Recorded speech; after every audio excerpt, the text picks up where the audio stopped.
Start कर रहे हैं, ठीक है। देखो प्रोबेबिलिटी को कुछ ज्यादा ही बेसिक से मैं स्टार्ट करूंगा आप लोग के लिए, कंसीडरिंग कि पुराना आप लोगों को कुछ भी याद नहीं है।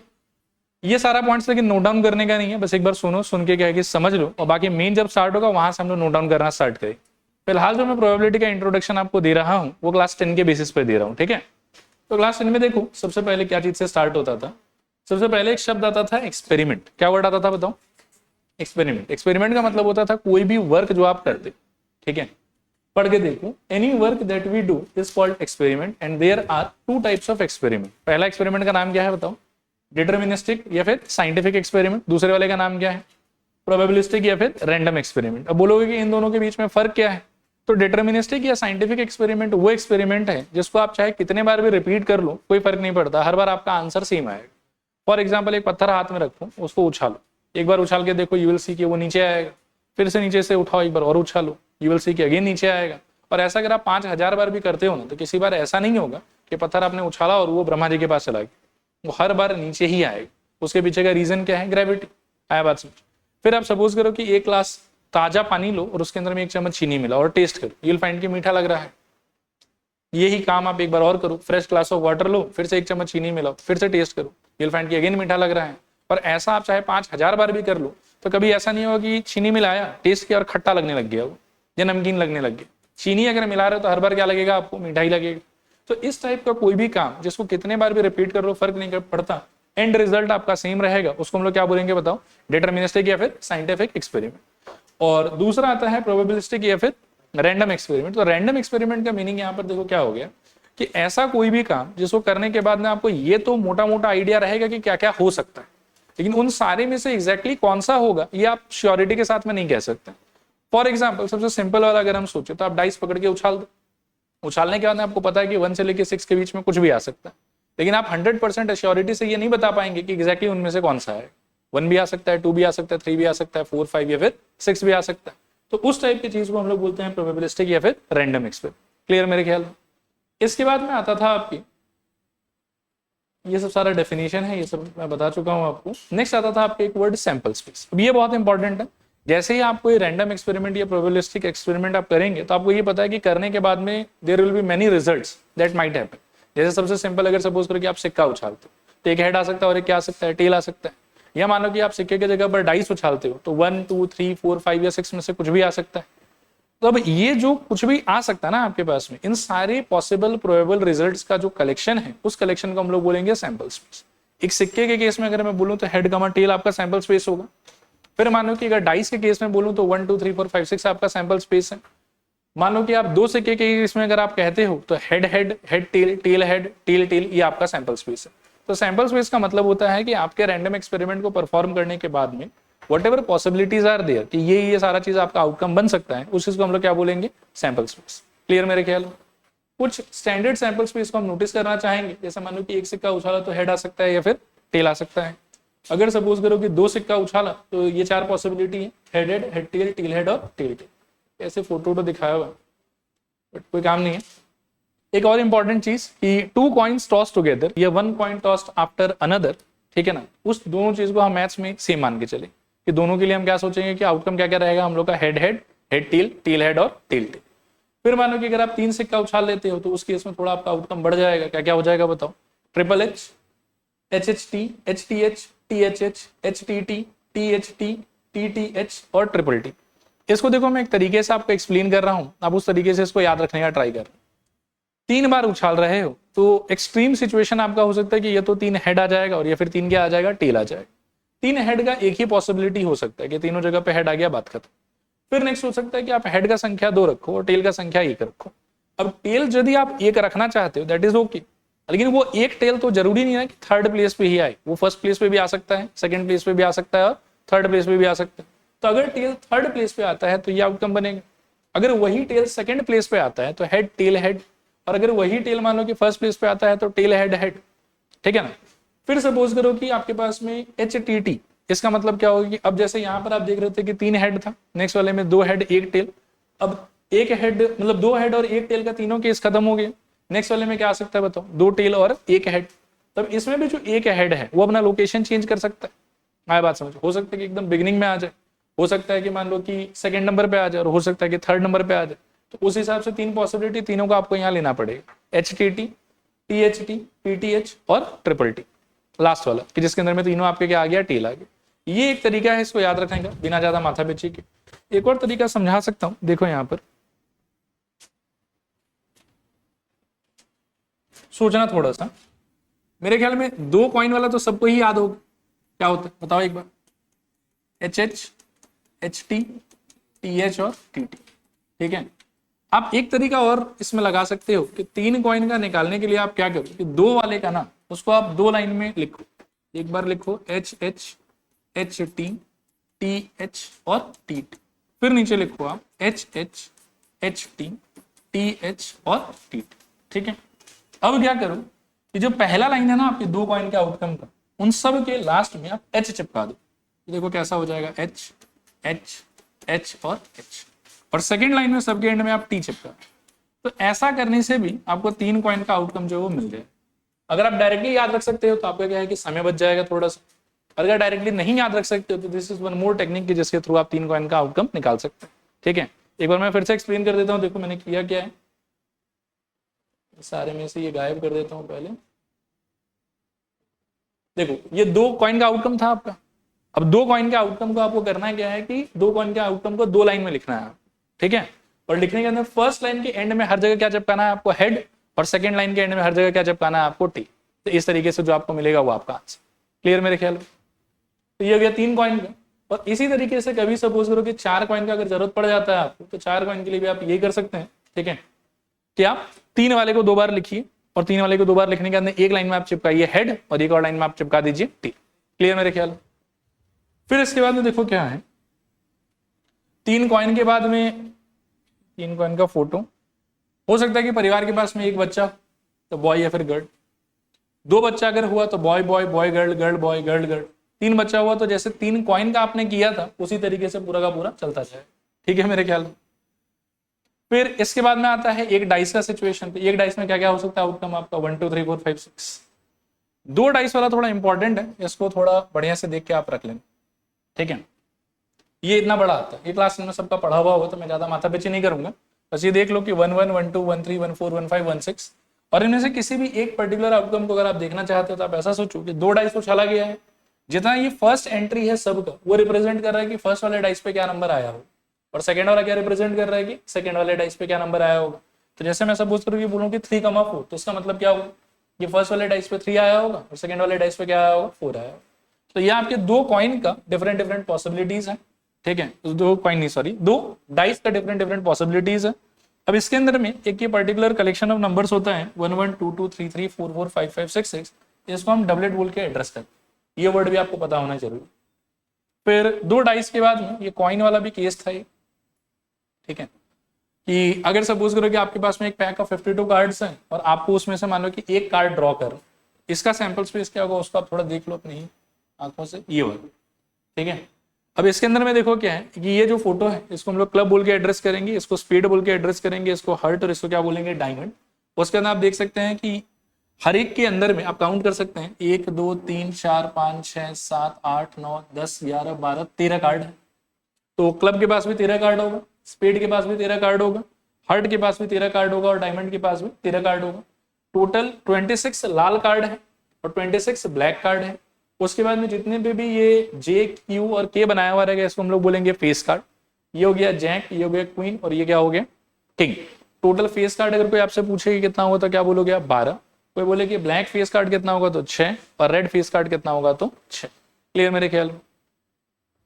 अभी इवेंट हम लोग के लिए इतना इंपॉर्टेंट नहीं है, मेन बस इसके बेसिस पर एक चीज आप देख लो कि प्रोबेबिलिटी का डेफिनेशन क्या था क्लास 10 के पॉइंट ऑफ व्यू से। It was number of outcomes favourable to E and number और divided by number of all possible या टोटल पॉसिबल आउटकम। या एकदम शॉर्ट फॉर्म में याद रखना चाहो तो फेवरेबल डिवाइडेड बाय क्या होता था, टोटल। क्लियर मेरे ख्याल में। तो ये था आपके क्लास 10 का प्रोबेबिलिटी। एक बार मैं फिर से रिमाइंड करा देना चाहूंगा कि क्या क्या पढ़ा है हम लोगों ने, बताओ। कहां से स्टार्ट होता था कहानी, एक्सपेरिमेंट्स। एक्सपेरिमेंट का मतलब क्या था, कोई भी काम जो हम करते हैं। एक्सपेरिमेंट कितने टाइप का हो सकता है, 2। क्या क्या, साइंटिफिक या फिर रैंडम। साइंटिफिक का मतलब क्या हो गया, जिसका फिक्स आउटकम रहेगा। रैंडम का मतलब क्या हो गया, जिसका आउटकम मतलब कुछ भी आ सकता है, आएगा तो उसमें से कोई एक ही, लेकिन फिक्स नहीं है कि कौन सा है, उसको क्या बोलेंगे हम लोग, रैंडम एक्सपेरिमेंट। कोई एक रैंडम एक्सपेरिमेंट करने के बाद में जो जो पॉसिबिलिटी है कि ये हो सकता है, उन सारे पॉसिबिलिटी कलेक्शन को आप क्या बोलोगे? Sample space. क्लियर मेरे ख्याल में। और फिर कुछ स्टैंडर्ड सैंपल स्पेस हम लोगों ने देखा, एक कॉइन, दो कॉइन, एक डाइस, दो डाइस, तीन कॉइन, एक बच्चा, दो बच्चा, तीन बच्चा, और हमने क्या देखा? कार्ड्स। तो ये सारा कॉम्पोजिशन और इनका जो बेसिक सैंपल स्पेस है ये आपको एनी टाइम याद रहना चाहिए, तब फिर क्या है कि आप कंफर्टेबली क्वेश्चंस को कर पाए। क्लियर मेरे ख्याल में याद। उसके बाद में स्टार्ट होता है आपका क्लास 11 का भी थोड़ा बहुत चीज सब है, इन सबको भी याद रखना जरूरी है। अंडरस्टैंडिंग ऑफ कॉम्बिनेशन, देखो कुछ फॉर्मुलाज हैं जो फ्रीक्वेंटली हम देखते रहेंगे, इन फॉर्मुलाज को भी आप दिमाग में रखो। पहला है एनसीआर। एनसीआर का फॉर्मूला क्या है? N factorial divided by r factorial into n minus r का फैक्टोरियल। फिर नेक्स्ट है एनसी जीरो, इसका आंसर हमेशा कितना रहेगा हम लोग के लिए? 1। कभी भी एनकाउंटर करेंगे तो सीधा 1 से रिप्लेस कर दो। नेक्स्ट आता है एनसीएन, उसका आंसर भी कितना रहेगा हम लोग के लिए? 1। फिर उसके बाद में आता है nC r is equals to nC n minus r, ये मैं भी समझा दूंगा थोड़ा सा कि इसको कैसे यूज करते हैं हम लोग। और एक और चीज है कि फैक्टोरियल जीरो का आंसर कितना रहेगा हम लोग के लिए? 1। ठीक है, एक दो चीज है, पहले आप देखो कि फैक्टोरियल का मतलब क्या होता है। मान लो कहीं पर फैक्टोरियल 3 लिखा हो तो आप इसको सोचोगे 3 इंटू 2 इंटू 1, आंसर कितना आ जाएगा आपका? 6। मान लो कहीं पर फैक्टोरियल 5 लिखा हो तो क्या सोचोगे बताओ? 5 इंटू 4 इंटू 3 इंटू 2 इंटू 1, और आंसर कितना आ जाएगा आपका? 120। इस तरीके से ये फैक्टोरियल का सिंबल वर्क करता है। पहला बात तो ये समझना है आप लोग। फिर नेक्स्ट आप लोगों को सोचना है और समझना है, देखो कि ये एनसीआर वाला चीज कैसे काम करता है। ठीक है, अब सपोज करो कहीं पर लिखा हुआ है 10C3, तो ये ऐसे काम करेगा, देखो कि ऊपर आएगा 10 का फैक्टोरियल डिवाइडेड बाय नीचे आएगा 3 का फैक्टोरियल इंटू 10 माइनस 3 का फैक्टोरियल। ऊपर आ जाएगा आपके पास में 10 का फैक्टोरियल, अपॉन में रहेगा आपके पास में 3 का फैक्टोरियल, और यहाँ पर रहेगा मेरे ख्याल में 7 का फैक्टोरियल। अब 10 के फैक्टोरियल को आप ये वाले आइडिया से तोड़ो तो ये विल फाइंड कि 10 इंटू 9 इंटू 8 इंटू, अभी मैं आगे भी क्या है कि तोड़ सकता हूँ, और तोड़ के क्या लिख सकता हूँ बताओ? 7 into 6 into 5 into 4 into 3 into 2 into 1, उतना लिख के कोई मतलब नहीं बनता है।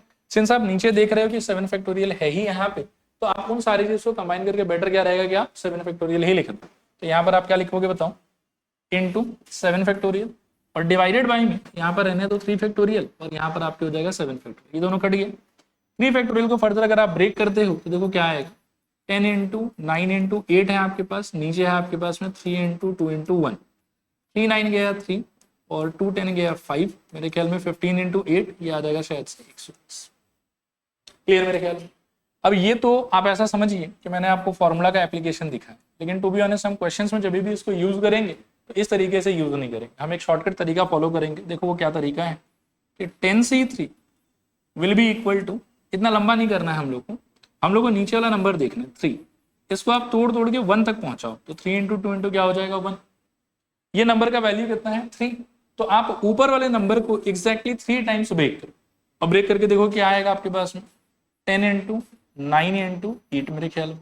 अब 3 से काट लो, यहाँ पर फिर से 3 और यहाँ पर मेरे ख्याल में 4, और ऑल टुगेदर फिर से कितना मिल जाएगा आपको? 1। तो ये इसको सॉल्व करने का हम लोग के लिए शॉर्टकट होगा, इसको हम लोग इसी तरीके से जो वो करने का ट्राई करें। ठीक है, चलो देखो एक बार, तो ये ठीक है मेरे ख्याल में। इसके अलावा एक और चीज है क्लास 11 का ये अंडरस्टैंडिंग, उसको भी देख लो आप। कभी कभार हो सकता है कि 10C मान लो कि आप 7 फेस करें, तो उस टाइम पर क्या है कि अगर आप ये शॉर्टकट टेक्निक लगाते हो या फॉर्मूले से भी जाते हो तो आपका क्या है कि थोड़ा ज्यादा टाइम वेस्ट हो। तो 10C 7 से डील करने के लिए आप क्या कर सकते हो? देखो कि आप इस वाले फॉर्मूला का यूज कर सकते हो। ये बोलता है कि NCR का आंसर और NCN माइनस R का आंसर हमेशा क्या रहेगा? C। तो आप इसको चेंज करके लिख सकते हो कि 10C 10 माइनस 7, और इससे ये हो जाएगा आपके लिए 10C3। आया बात समझ? अब हमेशा जब कभी भी ऐसा एक्सप्रेशन देखो तो पहले आप सोचो कि ये नंबर फर्दर और छोटा हो सकता है, ये वाला प्रॉपर्टी लगा के। अगर आपको लगता है कि हाँ छोटा हो सकता है तो शॉर्टकट लगाने से पहले आप उसको छोटा करो और फिर आप शॉर्टकट तरीका लगा लो। जैसे सपोज करके मैं लिखूं 10C2, अब इस पे यदि आप ये वाला अंडरस्टैंडिंग लगाते हो तो 2 के जगह पर क्या नंबर आ जाएगा? 8। वो छोटा हो रहा है और बड़ा हो जा रहा है, बड़ा हो जा रहा है तो कोई मतलब नहीं। छोटा अगर हो सकता है तो फॉर्मुला लगा, छोटा करो और फिर आप अपना शॉर्टकट टेक्निक अप्लाई कर दो। और यदि आपको लग रहा है कि फॉर्मुला लगा के छोटा तो नहीं हो रहा, उल्टा का और बड़ा हो जा रहा है, तो फिर आप इग्नोर करो उसको लगाना। ठीक है ना? तो इसमें तो शायद छोटा हो सकता है, तो छोटा करने के बाद वही शॉर्टकट टेक्निक आपको फिर से लगाना है। ठीक है, क्या करोगे बताओ? 3 इंटू 2 इंटू 1, और ऊपर क्या आ जाएगा? 10 इंटू 9 इंटू 8, और यहाँ से फिर से सॉल्व करोगे तो ये कितना आ जाएगा? 1। क्लियर मेरे ख्याल? एक और ऐसे जस्ट प्रैक्टिस के लिए पूछ ले रहा हूँ, मान लो कि 20C 17 कहीं पे लिखा हो, तो ऐसे सॉल्व कर देना चाहिए कि छोटा करने का ट्राई करना चाहिए? छोटा करने का ट्राई करना चाहिए। क्या हो जाएगा ये वाला बताओ? 20C 20 माइनस 17 सॉल्व करने पे कितना आ जाएगा बताओ? 20C3 और फिर आप शॉर्टकट लगाओ तो 3 इंटू 2 इंटू 1 ऊपर क्या आएगा बताओ 20 इंटू 19 इंटू मेरे ख्याल में 18 और फिर शायद से 3 2 जा 6 ये 3 जा आ जाएगा, सॉल्व करके जो बचेगा वो आपका आंसर। क्लियर मेरे ख्याल। बाकी तो इन सारा का अंडरस्टैंडिंग एकदम क्लियर है, इसको डायरेक्टली याद रखना है। NC 0 1 होगा, NCN कितना होगा 1 होगा, ठीक है। और फैक्टोरियल 0 का आंसर भी कितना रहेगा वो। अब यहाँ पर आके अल्टीमेटली क्लास 10 और क्लास 11 का हमको जो भी नॉलेज चाहिए था वो हमारा हो गया समाप्त। अब यहाँ से स्टार्ट होता है आपका क्लास 12, ठीक है। आप चाहो तो कॉपी में एक हेडिंग लिखो, random variable, random variable, random variable, ठीक है, रैंडम वेरिएबल। अब आप 2 मिनट ध्यान से मेरे को सुनना, मैं इस चीज को 3 बार रिपीट करूंगा और थर्ड टाइम तक मेरे ख्याल में दिमाग में आपके घुस जाएगी व्हाट इज रैंडम वेरिएबल, फिर धीरे धीरे हम एग्जांपल्स को देखें, ठीक है। रैंडम वेरिएबल का मतलब है, जैसे आपने देखा रैंडम एक्सपेरिमेंट का मतलब क्या बताओ, प्लीज सब लोग ट्राई करो तो फिर आप लोग को एकदम सॉलिड तरीके से समझ में आएगा, ऐसा कि आज ही आपके दिमाग में एकदम सीमेंट हो जाएगा कि आज के अंदर कभी जिंदगी में भूलोगे नहीं। What is random experiment, first explain me that. Any experiment which is suppose to have more than one outcome, जिसका आउटकम फिक्स नहीं रहेगा, उसको क्या बोलते हो आप, रैंडम एक्सपेरिमेंट। रैंडम एक्सपेरिमेंट को करने से एक ही आउटकम पॉसिबल है कि मल्टीपल आउटकम पॉसिबल है, मल्टीपल आउटकम पॉसिबल। वो जो मल्टीपल आउटकम पॉसिबल है उस मल्टीपल आउटकम को आप क्या बोलते हैं, sample space of the random experiment. आया बात समझ। अब रैंडम वेरिएबल क्या चीज है, तो रैंडम वेरिएबल एक रूल है, ठीक है, जिस रूल का डेफिनेशन फिक्स नहीं है, वो क्वेश्चन टू क्वेश्चन रूल का डेफिनेशन वेरी करेगा। इस रूल का लेकिन पर्पस ये है कि किसी एक गिवन रैंडम एक्सपेरिमेंट का जो भी सैंपल स्पेस का मेंबर्स होगा ना, उन सारे मेंबर्स को it is going to connect with a real number, it is going to connect them with a real number, ठीक है। मैं आपको अच्छे से समझ में आने के लिए कुछ एग्जांपल्स दिखाता हूं, आप यहाँ पे देखिएगा। अच्छे सपोज करिए कि आप इसको देखिए, ठीक है। ये क्या है बताइए मेरे को, random experiment. What is the random experiment, थोड़ा जोर से पढ़ो, टॉसिंग ऑफ 2 डाइस, थोड़ा और जोर से बोलो, टॉसिंग ऑफ 2 डाइस। ये जो नीचे लिस्ट लिखा हुआ है ये क्या है, सैंपल स्पेस। अब मैं आपको एक रूल बोलता हूं, मैं बोलता हूं कि हर एक आउटकम को, ठीक है ना, connect it with the product of the numbers appearing on the 2 dices, connect them, connect the outcomes, ठीक है ना, with the product of the numbers appearing on 2 dices. ये मैंने रूल बोला, ठीक है। तो उस हिसाब से सोचो ये किससे कनेक्ट करेगा, 1 इंटू 1 1, ये किससे कनेक्ट होगा, थोड़ा फास्ट और लाउड, 2 ये वाला, ये वाला, ये ये ये ये ये ये चलता जाएगा। तो ये जो मैंने आपको रूल बोला, इस रूल को ही हम रैंडम वेरिएबल बोलते हैं। एक और रूल बोलता हूं मैं आपको, ठीक है। अब सपोज करें मैं बोलूं कि connect the outcomes with the difference of the 2 numbers on the dice, ठीक है, एंड ऑलवेज डू सेकेंड वाला माइनस फर्स्ट वाला। ओके बताओ, इसको इसको इसको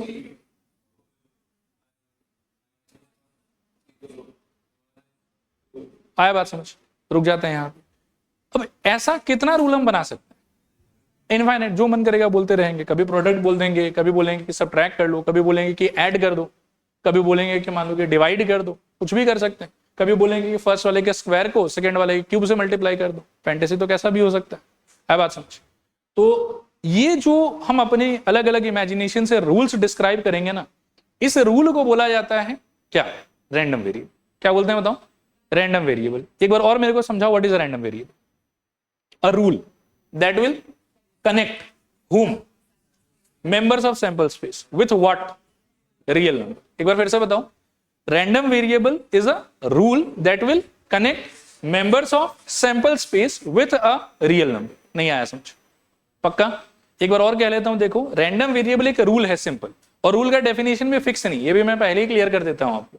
इस रूल का जो डेफिनेशन है वो क्वेश्चन दर क्वेश्चन हर बार क्या होता रहेगा, चेंज होता रहेगा, लेकिन मोटा मोटा अंडरस्टैंडिंग सेम रहेगा कि random variable will be a rule that will connect each and every member of your sample space with a real number as per the definition of the random variable. हर बार आपके पास एक definition आएगा rule का कि देखो ये वाला रूल है, और उस रूल के हिसाब से आपके सैंपल स्पेस में आने वाला प्रत्येक आउटकम कोई ना कोई रियल नंबर से जाके कनेक्ट हो जाएगा, ठीक है। थोड़ा सा और इसको अच्छे से समझने के लिए एक ऐसे ही मैं और एग्जांपल लेना चाहूंगा। सपोज करो कि आप ये 2 कॉइन वाला सैंपल स्पेस देखो, ये दिख रहा है आपको टॉसिंग ऑफ 2 कॉइन्स। ये टॉसिंग ऑफ 2 कॉइन्स एक बार मेरे को फिर से बताओ कि ये क्या है, एक एक शब्द क्लियर होना चाहिए। ये रैंडम एक्सपेरिमेंट, ये क्या है फिर से बताओ, रैंडम एक्सपेरिमेंट। और इस वाले रैंडम एक्सपेरिमेंट का सैंपल स्पेस दिख रहा है आपको, पढ़ो एक बार क्या है, HH, HT, TH and TT। अब मैं आपको एक रूल बताता हूं कि मेरा रैंडम वेरिएबल कहता है कि मेरे को हर आउटकम को उसमें आने वाले नंबर ऑफ हेड्स से कनेक्ट करना है। हर आउटकम को उसमें आने वाले नंबर ऑफ हेड्स के साथ में क्या करना है, कनेक्ट करना है। ठीक है, ये कितने से कनेक्ट होगा, 2 से। ये कितने से कनेक्ट होगा, 1 से। ये कितने से कनेक्ट होगा, 1 से। ये कितने से कनेक्ट होगा, 0 से। देखो आया समझ कि नहीं आया समझ। What is random variable, please try करो, नहीं तो फिर easy to learn easy to forget वाला बात, निकलोगे उतने में भूल जाओगे, और ट्राई करोगे तो फिर लंबा याद रहेगा। बोलो, अ रूल, एक नियम जो क्या करेगा, सैंपल स्पेस में आने वाले आउटकम्स को एक किससे कनेक्ट करेगा, नंबर से, एक रियल नंबर से। आया बात समझ। और लास्ट में जिन जिन रियल नंबर से कनेक्शन एस्टेब्लिश होगा ना हमारा, उन सारे रियल नंबर्स के कलेक्शन को हम लोग कहेंगे रेंज ऑफ रैंडम वेरिएबल। क्या बोलेंगे बताओ, range of random variable. Can you tell me कि यहां पर रेंज क्या होने वाला है, 0,1,2 या 2,1,0 या 1,2,0, कोई भी ऑर्डर में बोलो, फर्क नहीं पड़ता। हाँ, रिपीटेशन नहीं करेंगे, ठीक है। सेम नंबर से अगर कनेक्ट हो रहा है तो उसको एक ही बार बोलेंगे। क्लियर मेरे ख्याल में। अच्छा ऐसे चलो थोड़ा सा मैं आप लोगों के साथ में टेस्टिंग खेलता हूं।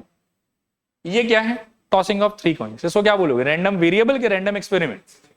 थोड़ा और जोर से, एक्सपेरिमेंट। ये जो नीचे लिखा हुआ ये क्या है, उसका सैंपल स्पेस। अब मैं रूल डिस्क्राइब करता हूं कि सारे आउटकम को connect with the number of tails coming in them.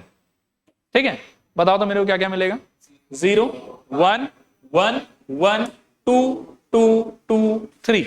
आया बात समझ।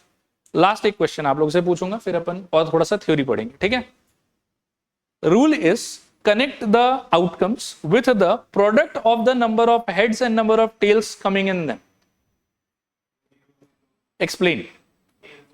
3 into 0, 3 हेड 0 टेल, अल्टीमेटली क्या हो जाएगा 0। इसमें बताओ 2, क्योंकि हेड 2 है टेल 1। इसमें इसमें इसमें इसमें अगेन 2 ही रहेगा मेरे ख्याल में। इसमें 2 और लास्ट वाले में 0। इसका रेंज अगर पूछूं तो क्या हो जाएगा, 0,2। बस नहीं आया समझ, थोड़ा पूरा।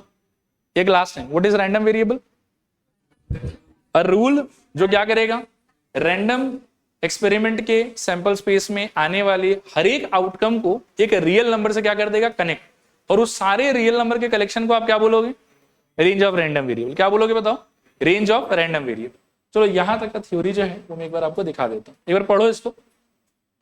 It is a rule which relates or connects each element of the sample space of any random experiment with a real number according to its definition. And definition will vary from question to question. ठीक है? It is represented by this symbol. हमेशा हम उसको capital X से represent करेंगे, जिसका input कहां से आ रहा होगा बताओ, सैंपल स्पेस से, और आउटपुट कहां से आ रहा होगा, रियल नंबर से। आउटपुट कहां से आ रहा होगा, रियल नंबर से। अगला लाइन पढ़ो, the collection of all values of random variable is called what, range of random variable. चलेगा मेरे ख्याल।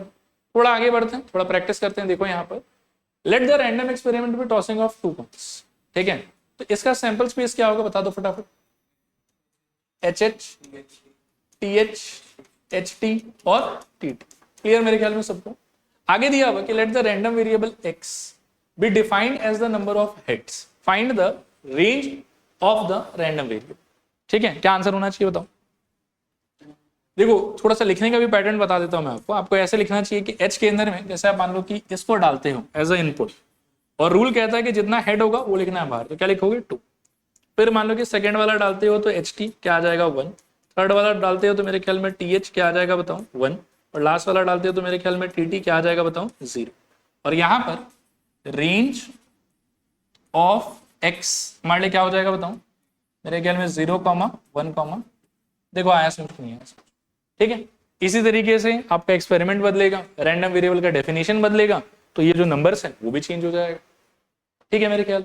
चले आगे यहां से। ओके, नेक्स्ट आता है देखो, अ random variable which can assume only finite number of values is called discrete random variable and the members of the range of random variable will have. अच्छा, सेकंड वाला पॉइंट मैं थोड़ा सा रुक के एक्सप्लेन करता हूं, पहले आप फर्स्ट वाले पॉइंट को देखो। हम रैंडम वेरिएबल भी 2 टाइप का पढ़ेंगे, एक का नाम है डिस्क्रीट रैंडम वेरिएबल और दूसरे का नाम क्या है, continuous random variable. Continuous random variable बहुत लेट से आएगा। डिस्क्रीट रैंडम वेरिएबल का मतलब ये है कि एज पर डेफिनेशन आप अगर बहुत ही सिलेक्टिव नंबर ऑफ मेंबर्स को ही यहाँ पर देख पाते हो, ठीक है ना, या आप ऐसा समझो कि आपके सैंपल स्पेस में ऐसा ही कुछ आदमी आया हुआ है जिसको इस रैंडम वेरिएबल में डालने के अंदर जो आंसर्स आएगा वो ऐसा नहीं कि बहुत कुछ आ रहा है, बहुत लिमिटेड नंबर ऑफ आउटकम्स मिल रहा है आपको, तो इस टाइप के सिचुएशन को हम डिस्क्रीट रैंडम वेरिएबल बोले। या और अगर सिंपल टर्म्स में अगर आपको बोलूं तो ऐसा नहीं है कि 0 से लेके 2 के बीच का आपने सारे नंबर्स को ले लिए। 0 से लेके 2 के बीच में तो बहुत सारा नंबर आएगा, क्या क्या आ सकता है बताओ, 0.1, 0.2, 0.3, 0.4 एंड सो ऑन। आया बात समझ? लेकिन आपका जैसा डिस्क्रिप्शन है और जैसे रैंडम एक्सपेरिमेंट को आप देख रहे हो उसके हिसाब से आपने तो बस 0, 1 और 2 को ही लिया। आपने वो 0 से लेके 1 के बीच के सारे नंबर को इग्नोर कर दिया और 1 से लेके 2 के बीच के सारे नंबर को इग्नोर कर दिया। तो इस टाइप का अगर मान लो कि आपका आउटकम्स आता है ना, तो इस टाइप के रैंडम वेरिएबल को हम लोग क्या बोलते हैं, डिस्क्रीट रैंडम वेरिएबल। मैं कंटिन्यूस का भी एग्जांपल देता हूं आपको। सपोज करो कि आप अपने स्कूल में जाते हैं और हर एक स्टूडेंट का हाइट नापते हैं, ठीक है। अब हाइट का वैल्यू मैं ऐसा मान के चलता हूं कि 4.5 फीट से लेके मान लो कि 6 फीट तक आ रहा होगा। अब यदि आप हाइट नापेंगे तो ऐसा नेसेसरी नहीं कि एक का 4.5 आया है, नेक्स्ट वाले का सीधा 5 आएगा, नेक्स्ट वाले का सीधा 5.5 और नेक्स्ट वाले का सीधा 6। हाइट का वैल्यू तो आपको कुछ भी मिल सकता है, and that will be almost all the numbers. अगर आपके स्कूल में बहुत स्टूडेंट है तो it will cover almost all the numbers with in 4.5 and 6।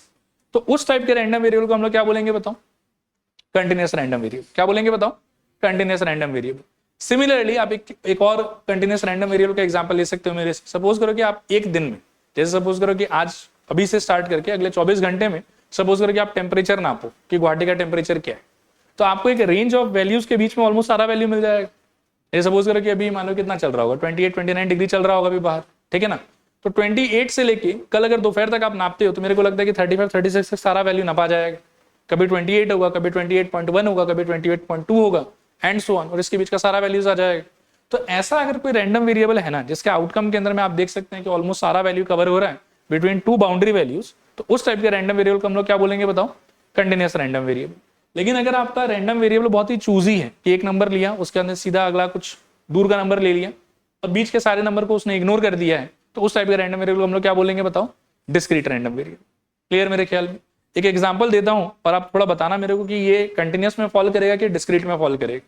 मान लो कि आप एक सेब के बागीचे में जाते, एप्पल गार्डन, ठीक है, और एक सीजन का जितना भी एप्पल हुआ है उस गार्डन के अंदर में उन सारे एप्पल्स को आप एक जगह कलेक्ट करते हैं और 2 आदमी को काम पे लगाते हो कि तुम इन सारे का डायमीटर नापो कि कौन सा एप्पल कितना बड़ा है।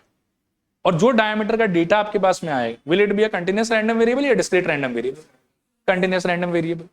ठीक है, मान लो कि 2 सेंटीमीटर से लेकर 4 सेंटीमीटर तक के बीच में ऑलमोस्ट सारा ही वैल्यू आ जाएगा। किसी का डायमीटर 2 होगा, किसी का 2.1 होगा, किसी का 2.2, किसी का 2.3। है बात समझ? तो डिपेंड करता है कि आप क्या चीज पे एक्सपेरिमेंट कर रहे हो और कैसा आपके रैंडम वेरिएबल का डिस्क्रिप्शन है। उसके हिसाब से अगर आप बहुत ही सिलेक्टिव वैल्यूज को एज अ आउटकम लेते हो तो उसको बोलेंगे डिस्क्रीट रैंडम वेरिएबल। और जिस टाइम पर आप मान लो कि 2 नंबर के बीच में ऑलमोस्ट सारा नंबर को ले रहे हो उसको क्या बोलेंगे हम लोग, कंटिन्यूअस रैंडम वेरिएबल। क्लियर मेरे ख्याल में? ओके, नेक्स्ट एक और बोलो। नहीं, लेकिन 0 और 1 के बीच में तो यार बहुत सारा नंबर आता है ना। नहीं, कुछ चीज ऐसा है कि जिसमें आ जाएगा। अब जैसे टेम्परेचर वाला आप ले लो तो इसमें ऑलमोस्ट सारा ही आ जाएगा। आपका जो थर्मामीटर वो ऑलमोस्ट सारा रीडिंग दिखा देगा, ठीक है। या आप ऐसा सपोज करो कि उससे भी यदि मानो कि आपको ऐसा लगे कि नहीं डाउट हो रहा है हमको, इंडिया में हर एक आदमी मेल फीमेल सब मिला के ट्रांसजेंडर सब मिला दो और सबका हाइट नापो, सबका पूरे इंडिया में, एंड यू विल फाइंड कि कितना बोलूं मैं, सबसे कम कितना होगा 2 फीट। तो 2 फीट से लेकर आपको 6.5 फीट तक का सारा वैल्यूज मिल जाएगा। I can assure you that. बोलो गलत बोल रहा हूँ क्या? पूरे इंडिया का सबका नाप लोगे तो सबका हाइट के मान लो कोई ना कोई एक नंबर पे फॉल कर ही जाएगा। आया बात समझ? क्लियर मेरे ख्याल में? अच्छा, नेक्स्ट एक और चीज क्या डिस्कस करना है अपने को। देखो कि पहले मैंने आपको समझाया व्हाट इज रैंडम वेरिएबल, एक बार और मेरे को रिमाइंड कराओ what is random variable. A rule that will connect all the members of sample space with a real number as per its definition. ठीक है, और जिन नंबर से वो कनेक्ट करेगा उसको आप क्या कहेंगे, range of random variable. Next एक बात क्या आता है कि रेंज के अंदर में जो आदमी आया उन सारे से एसोसिएटेड एक प्रोबेबिलिटी एग्जिस्ट करता है, उन सारे से एसोसिएटेड एक प्रोबेबिलिटी एग्जिस्ट करता है जो इस रेंज के खुद के वैल्यूज पर डिपेंड नहीं करता। इन सारे रेंज में आने वाले नंबर्स लोगों का प्रोबेबिलिटी एग्जिस्ट करेगा जो उनके खुद के वैल्यूज पे डिपेंड करेगा कि नहीं करेगा? नहीं करेगा। किस पे डिपेंड करेगा? वो एक्चुअली सैंपल स्पेस पे डिपेंड करेगा। ठीक है ना। उस प्रोबेबिलिटी को थोड़ा फाइंड करने का ट्राई करता है। तो देखो उसको लिखा कैसे जाए, P capital X equals to 0। ठीक है, probability of random variable assuming the value 0। अब रैंडम वेरिएबल 0 वैल्यू को एज्यूम करेगा, इसको कितना आउटकम फेवर कर रहा है, 1, और टोटल आउटकम सैंपल स्पेस में कितना था, 4। तो इसका जो प्रोबेबिलिटी है वो हो जाएगा टेक्निकली 1/4। आया बात समझ। नेक्स्ट मान लो कि p of x equals to 1 जानने में मेरे को इंटरेस्ट, ठीक है। अब रैंडम वेरिएबल 1 वैल्यू अटेन करेगा, इसको कितना आउटकम फेवर कर रहा है, 2, और सैंपल स्पेस में टोटल कितना आउटकम था, 4। तो इसका आंसर भी कितना हो जाएगा बताओ, 2/4। एंड सिमिलरली p ऑफ क्या, x इक्वल्स टू 3 सोचो। तब आप देखो कि x आपका sorry not 3 2, x equals to मान लो कि 2 वैल्यू अटेन करेगा, उसको कितना आउटकम फेवर कर रहा है, 1 आउटकम फेवर कर रहा है, टोटल आउटकम कितना है, 4। तो इसका आंसर कितना हो जाएगा, 1। आया बात समझ। तो सबसे पहले रैंडम वेरिएबल क्या होता है, तो वो एक रूल होता है जो सैंपल स्पेस के मेंबर्स को कैसे कनेक्ट करेगा, एक नंबर से। फिर उन नंबर्स को कैसे निकालोगे, तो डेफिनेशन के हिसाब से आप निकालोगे। उन सारे नंबर्स का जो कलेक्शन होगा उसको क्या बोलोगे, रेंज ऑफ रैंडम वेरिएबल बोलोगे। और रेंज में जितना भी नंबर आया है उन सारे नंबर से एसोसिएटेड एक प्रोबेबिलिटी एग्जिस्ट करेगा, ठीक है। और ये प्रोबेबिलिटी डायरेक्टली उनके खुद के वैल्यूज पे डिपेंड नहीं करेगा, किस पे डिपेंड करेगा, सैंपल स्पेस पे डिपेंड करेगा। आया मेरे ख्याल में बात समझ। अब इस प्रोबेबिलिटी को तो डायरेक्टली कुछ नहीं बोलते हम लोग, लेकिन अगर इस प्रोबेबिलिटी को एक पर्टिकुलर फॉर्मेट में रिप्रेजेंट किया जाए, देखना ध्यान से, तो इस फॉर्मेट को हम कुछ कहते हैं। क्या कहते हैं मैं अगले 2 मिनट में बताता हूं। इसमें क्या करेंगे हम, देखो ऐसा एक टेबल बनाएंगे, एक जगह x लिखेंगे, एक जगह p ऑफ x लिखेंगे। फर्स्ट वाली रो के अंदर में हम सारा का सारा x का जितना भी प्रोबेबल वैल्यूज है उन सारे को फिलअप कर देंगे। क्या क्या है यहाँ पर बताओ, 0, 1 और 2। और नेक्स्ट वाले में उनका आया हुआ प्रोबेबिलिटी फिलअप करेंगे। तो इसका कितना हो जाएगा बताओ, 1/4, इसका शायद 2/4, और इसका कितना था, 1/4, ठीक है। इसको हम लोग कहते हैं PDT, प्रोबेबिलिटी डिस्ट्रीब्यूशन टेबल। क्या बोलते हैं बताओ, प्रोबेबिलिटी डिस्ट्रीब्यूशन टेबल। फिर से एक बार बोलो, क्या बोलेंगे, प्रोबेबिलिटी डिस्ट्रीब्यूशन टेबल। इस टेबल का 2 बहुत ही महत्वपूर्ण प्रॉपर्टी है। पहला प्रॉपर्टी ये है कि जो x वाला लाइन है ना, उसमें कैसा भी नंबर आ सकता है, टेढ़ा बेका उल्टा सीधा सब कुछ, मतलब पॉजिटिव नेगेटिव फ्रैक्शन रूट वूट सब कुछ आ सकता है। दिस विल टोटली डिपेंड कि डेफिनेशन क्या था, ठीक है। इट इज नॉट नेसेसरी कि हमेशा इसमें सुंदर सुशील नंबर ही आएगा। नंबर नेगेटिव भी हो सकता है, फ्रैक्शन में भी हो सकता है, रूट में भी हो सकता है, कुछ भी हो सकता है। लेकिन जो प्रोबेबिलिटी वाला आंसर है ना, तो बचपन से ही हम एक चीज जानते हैं क्लास 10 से कि प्रोबेबिलिटी का वैल्यू हमेशा कहां से कहां के बीच में वेरी करेगा, 0 से 1 के बीच में। मैक्सिमम कितना हो सकता है, 1, मिनिमम कितना हो सकता है, 0। तो इसके वजह से प्रोबेबिलिटी वाला जो लाइन है उसके अंदर में हमेशा जो भी एंट्री होगा that will be a positive number first. Second thing is कि उसका वैल्यू हमेशा 0 से लेके 1 के बीच में होगा। And the third thing is कि सारे का जब आप सम अप कर लोगे ना, तो ये फाइंड कि वो हमेशा 1 के इक्वल आ रहा है। मैं फिर से रिपीट करूंगा, प्रोबेबिलिटी डिस्ट्रीब्यूशन टेबल का अपना खुद का कुछ प्रॉपर्टीज है जो हम लोग को पता होना चाहिए। पहला प्रॉपर्टी ये है कि एक्स वाले लाइन में तो कुछ भी आ सकता है, क्योंकि एक्स वाले लाइन में क्या आएगा नहीं आएगा ये डिपेंड करेगा कि आपका डेफिनेशन कैसा, रैंडम वेरिएबल कैसा है आपका। नेक्स्ट आता है आपका प्रोबेबिलिटी वाला लाइन। तो प्रोबेबिलिटी वाले लाइन में देखो क्या होगा कि सारा एंट्री पॉजिटिव होना चाहिए, पहला बात। दूसरा बात कि सारा एंट्री का इंडिविजुअल वैल्यू 0 और 1 के बीच में होना चाहिए। और सारे एंट्री का जब आप सम अप कर लोगे तो उस टाइम पर जो आंसर निकलेगा वो कितना होना चाहिए, 1। देखो आया समझ के नहीं आया समझ, ठीक है मेरे ख्याल में। तो ये था कुछ properties of probability distribution table. इसको आप पढ़ो वापस से, डिस्क्रीट एक बार पढ़ के देख लो फिर से कि समझ में आया कि नहीं आया। A random variable which can assume only a finite number of values is called discrete random variable. ये तो जस्ट डेफिनेशन था। नेक्स्ट देखो, the members of range of random variable will have some probability associated with them, not depending on them, instead depending on the sample space. ये चीज भी मैंने आपको समझा दिया। नहीं, फाइनाइट मतलब लिमिटेड होगा, मतलब आप उसको काउंट कर पाओगे अच्छे से, ठीक है ना। लेकिन जैसे मान लो कि वो एप्पल गार्डन वाला जो मैं बात कर रहा था, मान लो कि उसके अंदर में कम से कम 1 लाख फल लगा है, मान लो कि बहुत बड़ा गार्डन, तो हाँ, तो उसमें मतलब क्या है कि सबको काउंट करना तो नहीं पॉसिबल। आया बात समझ। वैसे डिस्क्रीट के लिए आप इतना ही याद रखो कि जिसमें लिमिटेड नंबर ऑफ वैल्यूज आ रहा है वो हमारे लिए डिस्क्रीट है, और जिसमें मान लो कि 2 नंबर के बीच में ऑलमोस्ट सारा वैल्यू अज्यूम हो जा रहा है रैंडम वेरिएबल का, वो हमारे लिए क्या हो जाएगा, कंटिन्यूअस, ठीक है। अच्छा, नेक्स्ट मैं आता हूँ, देखो इसको पढ़ो एक बार फिर से। आई थिंक काम तो हम कर ही चुके हैं इसका। Find the probability of each of them. तो ये मैंने आपको निकाल के दिखा दिया, ये वाला, ठीक है। फिर इन सारे का यदि आप डब्बा बना लेते हैं तो उसको हम लोग बोलेंगे probability distribution of a random variable या प्रोबेबिलिटी डिस्ट्रीब्यूशन टेबल। एक बार पढ़ के देखो इसको। अ tabular description giving the values of a random variable along with the corresponding probabilities is called probability distribution of the random variable. फिर उसके अंदर 2 important point, उसको देखो। All the entries of the second row of the probability distribution table will always be positive that is किसी भी x के value के लिए जो प्रोबेबिलिटी का आंसर है उसका वो 0 या उससे क्या होना चाहिए, बड़ा ही होना चाहिए, और उसके अंदर सारे एंट्रीज का सम टोटल हमेशा कितना रहेगा आप लोग के लिए 1। क्लियर मेरे ख्याल में। तो फर्स्ट हाफ में थ्योरी आप लोग के लिए इतना ही था, अब यहाँ से क्वेश्चन आपका बिगिन होगा। चलिए स्टार्ट करते हैं। देखिए पहले सवाल को, state whether it is possible for a random variable to have any of the following probability distribution. ये कह रहा है कि क्या जो टेबल फिलअप करके दिया गया है वो आपके हिसाब से प्रोबेबिलिटी डिस्ट्रीब्यूशन का टेबल हो सकता है कि नहीं हो सकता। ठीक है, फर्स्ट वाले में मैं बोलूंगा कि बस 2 ही पॉइंट आपको चेक करना है। सेकंड लाइन के अंदर में कोई एंट्री नेगेटिव नहीं होना चाहिए, और इन सारे का सम टोटल 1 से ज्यादा या 1 से कम नहीं होना चाहिए। एग्जैक्टली कितना होना चाहिए, 1 होना चाहिए। आओ चेक करो पहला वाला होगा कि नहीं होगा, होगा। इसका आंसर है कि हाँ भाई ये तो हो सकता है। नेक्स्ट वाला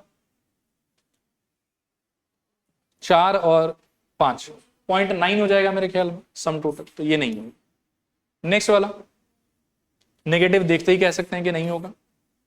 इसके नेक्स्ट वाला, अब ये क्वेश्चन ही चेंज हो गया, देखो अ random variable x has the following probability distribution, कि x का वैल्यू 0 1 2 3 4 5 6 7 हो सकता है, और प्रोबेबिलिटी ऑफ दीज नंबर्स वो दिया हुआ आपको 0k 2k 2k 3k 2k square 2k square 7k square plus k, और आपको ये सारा का सारा वैल्यूज फाइंड करना। सबसे पहले आपको फाइंड करना है k का खुद का वैल्यू, ठीक है ना। तो क्या हो जाएगा बताओ,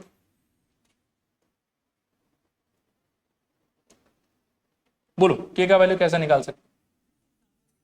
हमको पता है कि हर एक का जो सम टोटल है इन सारे लोगों का वो कितना आना चाहिए बताओ, 1 आना चाहिए। इसी बात को हम अप्लाई करेंगे, लिखूं ऐसे लिख दो आप कि 0 प्लस, फर्स्ट पार्ट के लिए सॉल्व कर रहे हैं पहले, हाँ 0 plus k plus 2k plus 2k plus 3k plus 2k square plus 2k square और plus 7k square plus k is equals आ जाना चाहिए 1। ठीक है, अच्छा 2k मेरे ख्याल में 4k 3k 7k और 7k प्लस k कितना आ जाएगा, मेरे ख्याल में 8k, और एक और k है तो 9k ना, और k स्क्वायर कितना आपके पास में 11 k square plus 9k is equals to कितना 1। तो इसको इधर ले आओ, तो मेरे ख्याल में 11 k square plus 9k minus 1 equals to 0। Into करने पे 11 चाहिए आपको और सब्ट्रैक्ट करने पे 9। एक सेकंड रुकना, अच्छा देखो एक बार, ये मेरे ख्याल में थोड़ा सा प्रिंटिंग मिस्टेक है, क्वेश्चन में गड़बड़ है। ये वाला सिर्फ k स्क्वायर होना चाहिए था, इसके k स्क्वायर होने से मेरे ख्याल में ये k स्क्वायर हो जाएगा आपका, और ये मिला के मेरे ख्याल में यहाँ पर इफेक्ट ये होगा, this will become 10k square. इसके चक्कर में यहाँ पर भी आ जाएगा आपकी 10k स्क्वायर। ठीक है, और अब शायद सॉल्व हो जाएगा आराम से। आपके पास है 10k square plus 9k minus 1 equals to 0, तो इंटू करने पे आपको चाहिए 10, सब्ट्रैक्ट करने पे 9, तो मेरे ख्याल में 10k square plus 10k minus k minus 1 equals to 0।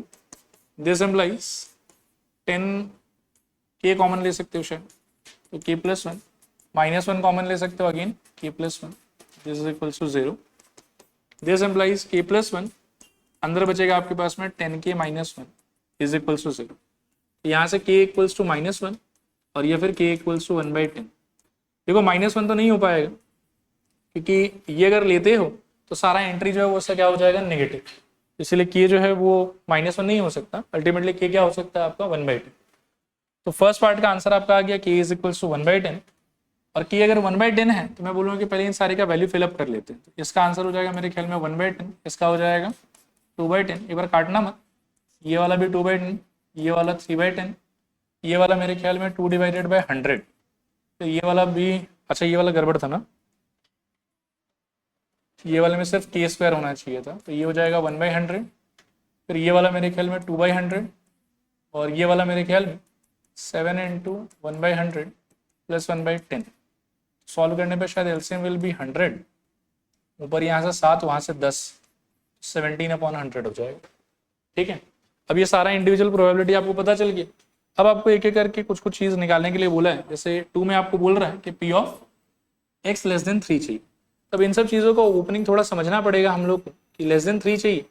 तो आप देखो कि 3 से छोटा क्या क्या वैल्यू ले सकता है, 0, 1 और 2। तो आपको क्या है कि इसको खोलना चाहिए, this is equals to P of 0 plus P of 1 plus P of मेरे ख्याल में 2। और सिंस इक्वल्स टू 3 नहीं है तो हम 3 को भी नहीं लेंगे, ठीक है ना। और जो भी इनका वैल्यू आ रखा है, 0 का तो वैल्यू 0 ही है, 1 का वैल्यू शायद से 1/10 और 2 का वैल्यू मेरे ख्याल में 2/10, ठीक है। तो अल्टीमेटली आंसर इसका हो जाएगा मेरे ख्याल में 3/10, ठीक। फिर इसके बाद में है थर्ड पार्ट। थर्ड पार्ट में आपको बोला है कि 6 से आगे का वैल्यूज चाहिए आप, probability of x greater then 6। सोचो क्या क्या वैल्यू ले सकता है 6 से आगे, एक ही वैल्यू है बस, प्रोबेबिलिटी ऑफ 7, और सॉल्व करके वो कितना आया था 17/100। फिर थर्ड पार्ट के बाद में फोर्थ पार्ट आप देखो, तो फोर्थ पार्ट में आपको बोला है कि 0 और 3 के बीच में चाहिए फोर्थ पार्ट के लिए। तो probability of 0 less than x less then 3, solve करने पे ये हो जाएगा मेरे ख्याल में probability of 1 plus probability of 2, ठीक है। अब 1 का आंसर कितना था हमारा 1/10 और 2/10, तो ये हो जाएगा 1/10 प्लस 2/10 और फिर से सॉल्व करके अगेन 3/10, ये आपका आंसर, ठीक है।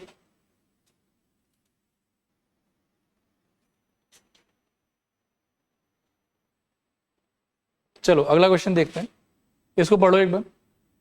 Late x denote the number of hours you study on a Sunday, also it is known that, ये कुछ एक चार्ट आपको बना के दिया हो, ठीक है। इस चार्ट को भी थोड़ा समझने का ट्राई करेंगे।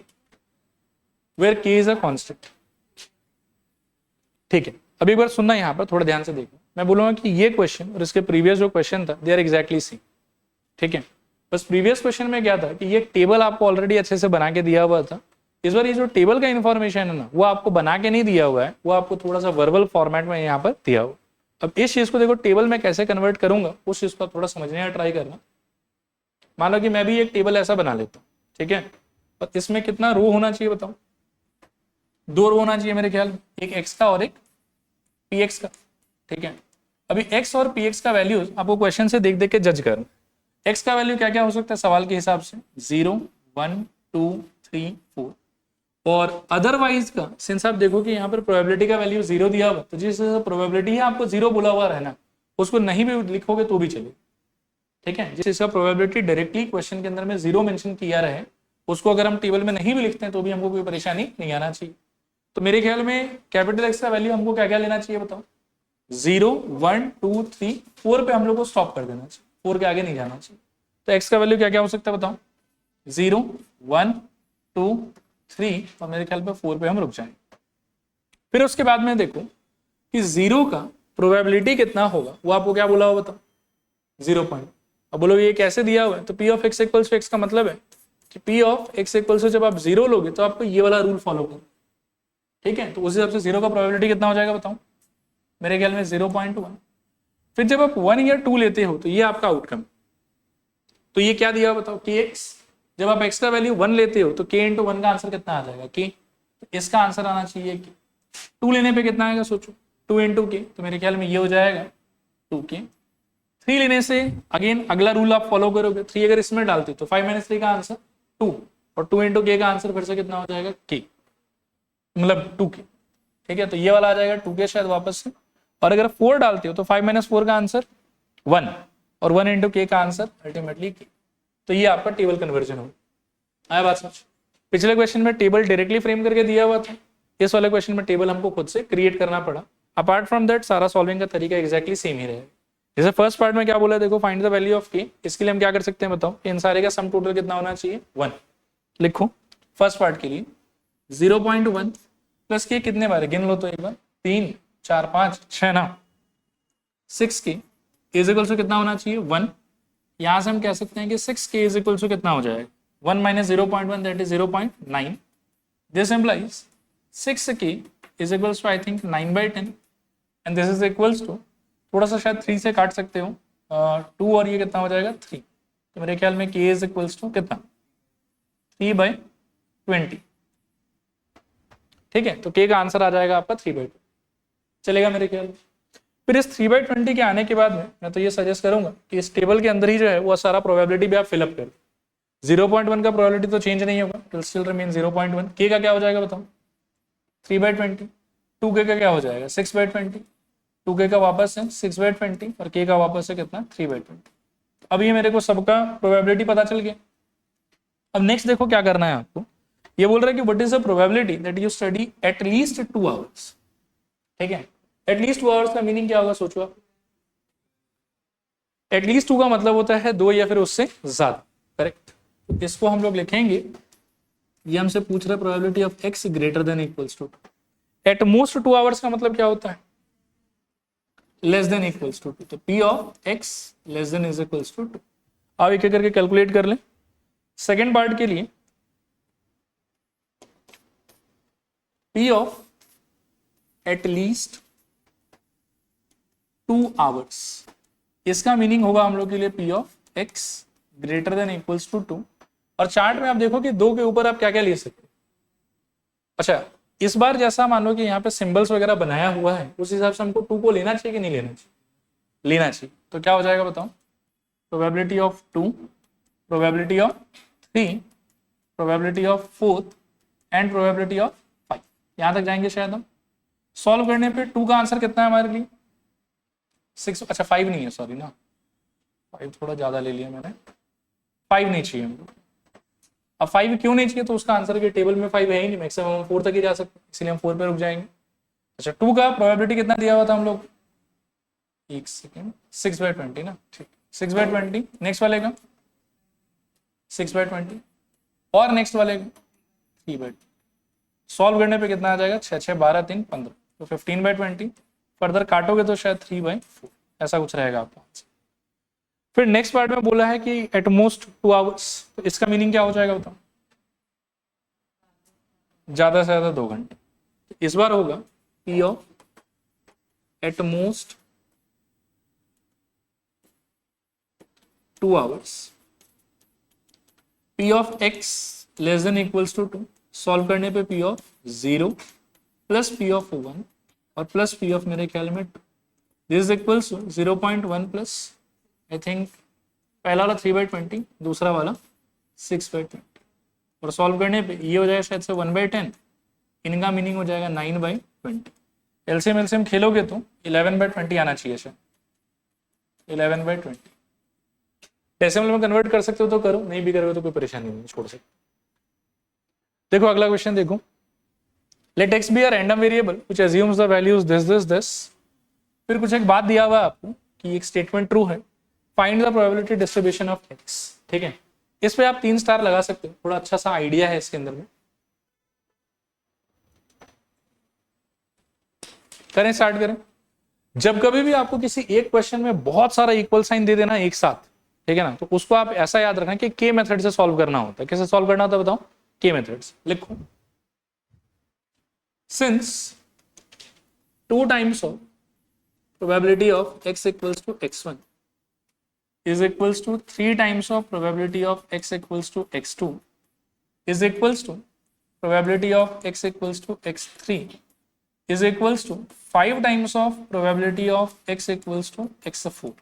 ठीक है ना, इसको आप ले लो इक्वल्स टू की, अब ब्रैकेट में लिख दो लेट, या सिंस चाहो तो काट सकते हैं यहां से, सिंस नहीं चाहिए, ऐसे बोल दो कि दिस इज इक्वल्स टू के, लेट ले लिया उसको। ठीक है, इसके आगे थोड़ा सा सुनना है पर मैं क्या कहना चाह रहा हूं। अब ये जो वैल्यू है इसको आपने कितना एज्यूम किया है कि, आपने तो सेकंड वाले को भी कितना एज्यूम किया है कि, थर्ड वाले को भी क्या एज्यूम किया है कि, और फोर्थ वाले को भी क्या एज्यूम किया है कि। तो उससे क्या होगा देखो, 2 times of probability of x equals to x1 is going to be की, यहां से probability of x equals to x1 will become how much, k/2। Similarly, 3 times of probability of x equals to x2, this is going to be की, यहाँ से probability of x equals to x2 ये हो जाएगा मेरे ख्याल में k/3। ठीक है, फिर यहाँ से probability of x equals to x3, ये तो according to question directly की ही है। और लास्ट वाला 5 times of probability of x equals to x4 is equals to k, यहाँ से probability of x equals to x4 is equals to आपके लिए हो जाएगा k/5। आया समझ मेरे ख्याल में, ठीक है। अब ये जो नया इंफॉर्मेशन मिला ना आपको, इसको you can convert into a probability distribution table. बोलोगे कैसे, तो साफ साफ क्वेश्चन बोल रहा है आपको कि आपका जो रैंडम वेरिएबल x है वो क्या क्या वैल्यू ले सकता है, x1 x2 x3 x4, और उन सारे का प्रोबेबिलिटी आपको k के टर्म्स में मिल गए। तो इसका आप देखो टेबल कैसे बना सकते हो। आप एक टेबल बनाओगे ऐसा, जिसमें ऑब्वियसली दो चीज होगा, एक होगा x और एक होगा p ऑफ x। ठीक है, x के अंदर में आप फिल कर सकते हो x1, x2, x3 and x4, और प्रोबेबिलिटी जो आपको मिल रखा है वो आप यहाँ पर डाल दो। तो मेरे ख्याल में x1 का आंसर आया था हमारा k/2, तो ये आ जाएगा k/2। x2 का आंसर आया था हमारा k/3, नेक्स्ट वाले का आया था k, और लास्ट वाले का आया था शायद से k/5। ठीक है, अब आप थोड़ा सोचना अच्छे से कि यहां से भी सॉल्व करने का तरीका हमारा क्या होना चाहिए। अब मान लो कि इस टेबल को अगर प्रॉपर्ली हमको कंप्लीट करना है पूरा का पूरा, तो उसके लिए हमको किसका वैल्यू चाहिए पड़ेगा, k का वैल्यू चाहिए पड़ेगा। k का वैल्यू निकालने के लिए आप क्या तरीका लगा सकते हो, इस सारे का सम टोटल इक्वल टू कितना होना चाहिए, 1। करो आप लोग भी ट्राई करो खुद से।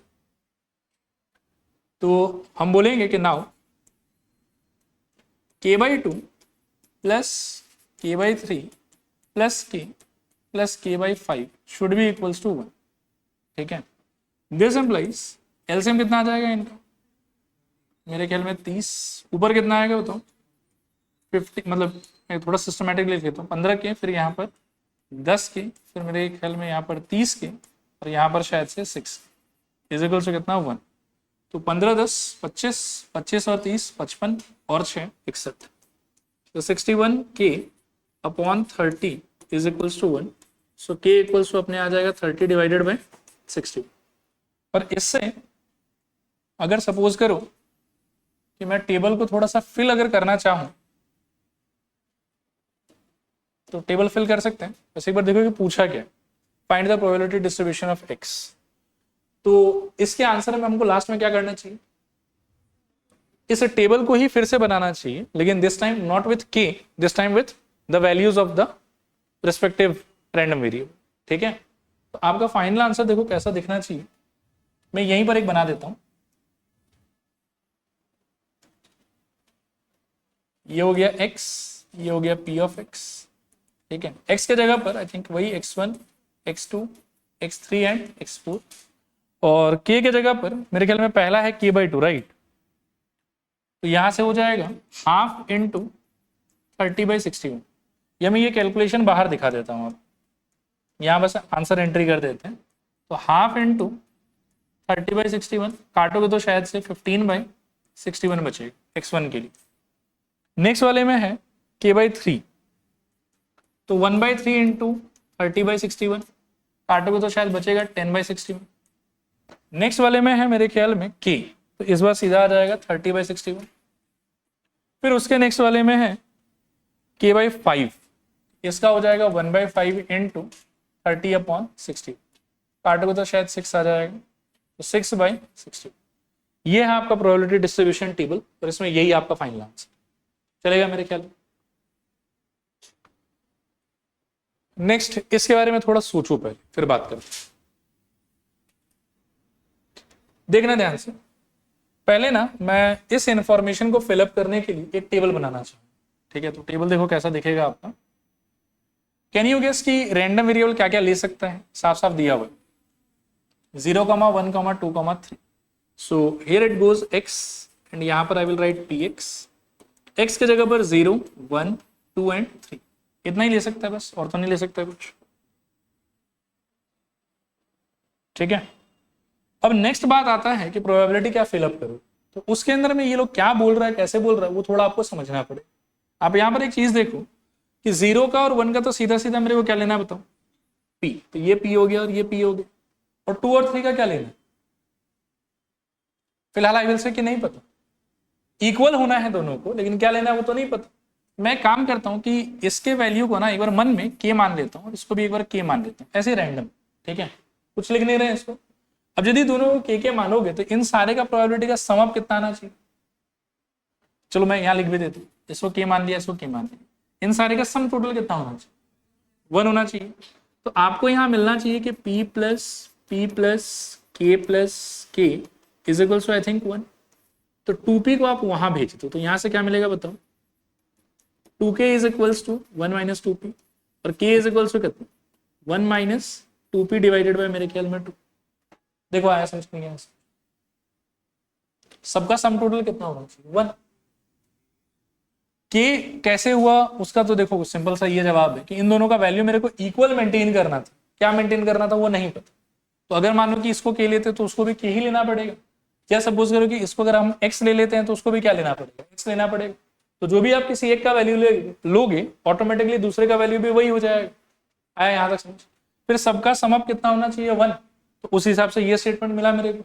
तो यहाँ से मेरे को कुछ ऐसा मिल गया कि के का अल्टीमेटली वैल्यू कितना होना चाहिए 1 - 2p डिवाइडेड बाई 2। इसको हम बाद में यूज करें, एक बार ऐसे रहने देते चलेगा। फिर इसके बाद में आपके पास में कुछ है कि ये स्टेटमेंट है, देखो कि summation of P I into X का square is equals to 2 times of P I into X I का समेशन। अब देखो पहले तो ये समेशन का मतलब क्या होता है वो आप समझो। समेशन का मतलब होता है सम टोटल। क्या मतलब होता है बताओ, सम टोटल। फर्स्ट वाले में फॉर्मेट क्या दिया है आपको कि पी आई इंटू एक्स का स्क्वायर, ये एक्स आई का स्क्वायर देता तो ज्यादा अच्छा रहता, P I into X I का स्क्वायर। अब P I into X I का स्क्वायर का क्या मतलब है समझो। पी आई का मतलब तो हो गया प्रोबेबिलिटी, और एक्स आई का स्क्वायर का मतलब है कि एक्स का जो भी एंट्रीज है उसका स्क्वायर, ठीक है। तो इस वाले स्टेटमेंट का लेफ्ट वाले का अगर मैं मतलब समझू, यहां मैं लिख देता हूं, देखो नाउ समेशन हमको चाहिए P I into X I का square is equals to 2 times of summation P I into X I, ठीक है। इसको सॉल्व करने का तरीका ये होगा कि पी आई हो गया हमारा प्रोबेबिलिटी और एक्स आई का स्क्वायर हो गया मतलब ऊपर वाले नंबर का स्क्वायर। अब आप देखो इसका यदि ब्रेकिंग करेंगे ना हम लोग तो हमारा आंसर आना चाहिए मेरे ख्याल में पी स्क्वायर इंटू 0 प्लस, मेरे ख्याल में फिर से पी स्क्वायर इंटू क्या 1 का स्क्वायर, ये यहां पर भी चाहो तो 0 का स्क्वायर लिख दो, प्लस मेरे ख्याल में के स्क्वायर इंटू 2 का स्क्वायर और प्लस मेरे ख्याल में के का स्क्वायर इंटू 3 का स्क्वायर। मिलाओ इस चीज को, पहले हमने सारे प्रोबेबिलिटी का स्क्वायर किया, नहीं होल स्क्वायर नहीं होगा वो एक्स आई पे स्क्वायर, होल स्क्वायर अगर होना होता तो ऐसा लिखा रहता, देखो समेशन पी आई एक्स आई, हाँ हाँ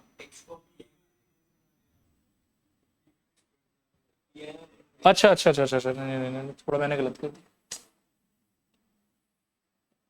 रुक जा सही बात है। पी आई को तो पी आई छोड़ा हुआ है ना, ठीक है। तो P into I think 0 square plus P into 1 square plus K into 2 square and plus K into 3 square, अभी सही है। ये होल स्क्वायर नहीं है तो हाँ ऑब्वियसली दोनों पे स्क्वायर नहीं लगेगा, चलेगा मेरे ख्याल। और नेक्स्ट क्या होगा बताओ, this equals to 2 times of P I into X I, तो सिंपल प्रोडक्ट, तो P into 0 plus P into 1 plus मेरे ख्याल में K into 2 and plus K into 3, चलेगा यहाँ तक। अब इनको बस सिंप्लीफाई करना है और सॉल्व करना।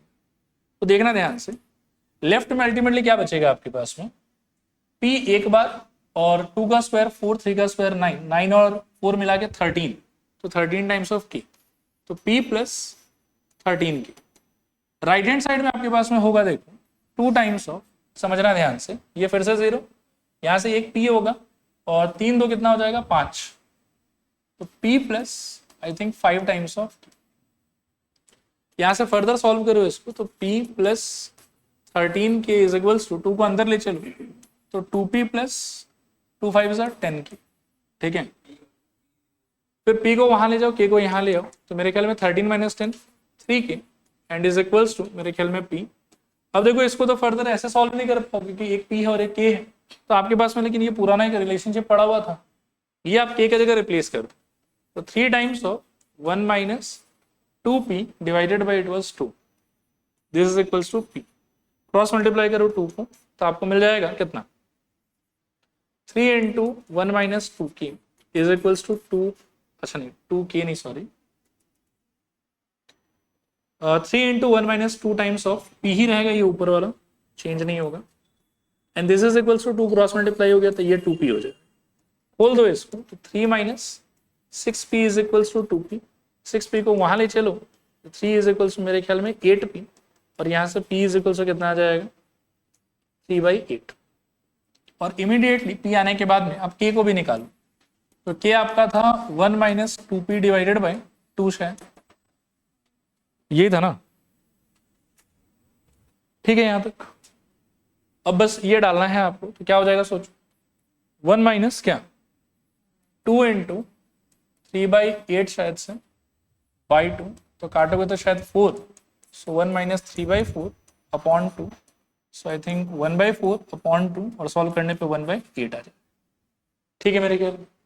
अब इससे क्या हुआ कि अब आपका टेबल पूरा रेडी हो गया। ठीक है, और वैसे हम लोग को पूछा क्या था, अच्छा फालतू ही मेहनत कर ली हमारा आंसर वैसे चलो यहीं खत्म हो जाए।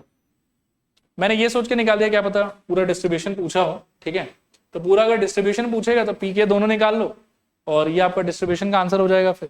और इन केस सिर्फ अगर आपको पी का वैल्यू पूछा है तो you can stop here. Clear मेरे ख्याल में। हाँ, एक क्वेश्चन ज्यादा देखो, इसको देखो, find the probability distribution of x the number of heads in 3 tosses of a coin. ये मतलब पहला नॉर्मल क्वेश्चन आया है आप लोग के लिए। अभी तक तो सारा थ्योरेटिकल ही चल रहा था। थोड़ा सोचो क्या चीज का प्रोबेबिलिटी डिस्ट्रीब्यूशन मांगा है आपसे, नंबर ऑफ हेड्स का। आपको देखो दो चीज आइडेंटिफाई करना होता है इस टाइप के क्वेश्चंस में। पहला ये कि what is a random experiment. क्या है random experiment? Tossing of 3 coins. Tossing of how many coins? 3 coins. ठीक है, और दूसरा होता है कि प्रोबेबिलिटी डिस्ट्रीब्यूशन आप क्या चीज का ढूंढ रहे हो। क्या चीज का ढूंढ रहे हो बताओ?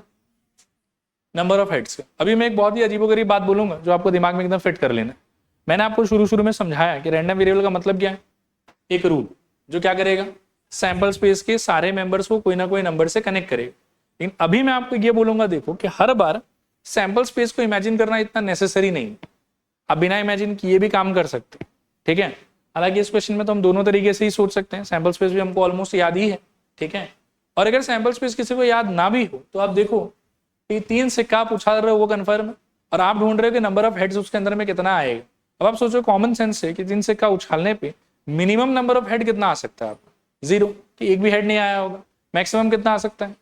3, और बीच में और क्या क्या हो सकता है कि या एक हेड आ सकता है या फिर 2 हेड आ सकता है।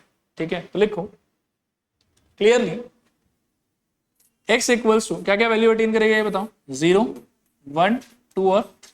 देखो ये आया समझ, नहीं आया समझ? ठीक है, और वैसे ही हम लोगों से प्रोबेबिलिटी डिस्ट्रीब्यूशन पूछ रहे हैं तो एक काम करते हैं कि सीधा टेबल ही बना देते हैं। x का वैल्यूज क्या क्या हो सकता है फिर से बताओ? 0, 1, 2 और 3। और px का वैल्यू सोचो क्या क्या हो सकता है। इसको ना थोड़ा ध्यान से सोच के हड़बड़ी में आंसर मत देना। ठीक है, 0 का मीनिंग क्या है? 3 टॉस तो किया लेकिन हेड उसमें से एक भी नहीं आया, तो 3 टॉस करके 0 हेड आने का सपोर्टिंग मेंबर कितना था? बस एक। कौन था वो? T T T. ठीक है, इसलिए आपका आंसर क्या हो जाएगा इसका? 1/8। क्लियर मेरे ख्याल में। यहां पे x का वैल्यू 1 का मीनिंग क्या है? नहीं, पूरा बात बताओ, नहीं तो आगे चल के बाद में कंफ्यूजन आएगा। ये सब चीज को अभी से क्लियर करते रहो। 1 का इंटरप्रिटेशन बताओ। सिक्का तो अभी भी 3 बार उछाला, लेकिन 3 में से हेड सिर्फ कितने बार आया? एक बार आया। बात समझ? अब उसका सपोर्टिंग मेंबर कितना था रिकॉल करो। मेरे ख्याल में 3 था। बता सकते हो कौन कौन? हेड टेल टेल, फिर टेल हेड टेल, और फिर टेल टेल हेड। ठीक है, तो क्या हो जाएगा बताओ? सही भाई। अभी 2 का मीनिंग क्या है पहले वो बताओ। 3 बार उछाला लेकिन हेड 2 बार है। अब 2 हेड का रिकॉल करो, कितना केसेस था? 3 केस था। क्या क्या? Head head tell, head tail head और टेल हेड हेड। ठीक है ना, इसका भी कितना हो जाएगा बताओ? सही भाई। और लास्ट वाला क्या है इसका मीनिंग? 3 बार उछाला, तीनों बार क्या है? हेड। इसका सपोर्टिव मेंबर भी शायद एक ही होगा, हेड हेड हेड, तो इसका हो गया 1/8। और इन केस अगर आपको इसके अंदर में बहुत कंफ्यूजन है तो 3 कॉइन का पूरा सैंपल स्पेस लिख लो एक बार और लिख के देख देख के भर दो इसको। ठीक है, ठीक है, ये रुक जाता है।